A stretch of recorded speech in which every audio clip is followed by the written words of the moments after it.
commencé le 4 avril 1964. Moi j'étais chauffeur dans une carrière et puis bon, je voulais mettre à mon compte. Et comme je connaissais la benne, donc je suis parti avec un camion benne, un JL28. Alors là j'ai acheté un 2,5 tonnes Renault. Je l'ai eu en octobre. Dès fin décembre, voilà, j'en ai acheté un autre, un plus grand, un 40 mètres cubes. Le doigt dans l'engrenage et c'est parti. C'était folklorique un peu. Pour aller à Paris, on mettait 8 heures. Moi, je n'étais jamais sorti de la Vendée. Hein. Avec les premiers chauffeurs, avant de partir le soir, eh bien, ils mangeaient à la maison. Donc, ils mangeaient avec nous. Mais ça, ce qui faisait aussi qu'on avait une ambiance familiale. Ils rentraient vraiment dans la famille. On avait vraiment confiance en eux. Et puis eux, ils avaient confiance en nous.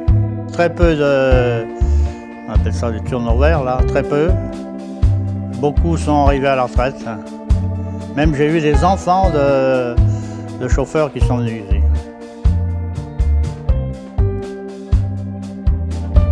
C'était à la cave. Le briefing, ça se faisait le débriefing à la cave. Et ça ressout l'affaire. Ça se fait pas tout seul, une entreprise. Donc, il y en a qui travaillaient comme pour eux, ça c'est sûr. Un grand merci à leur dire. Ben, je les remercie moi aussi. Je remercie tous ceux qui sont là, qui ont travaillé, qui ont eu tout leur cœur dans cette entreprise. Et puis maintenant, je leur souhaite de continuer dans le même sens.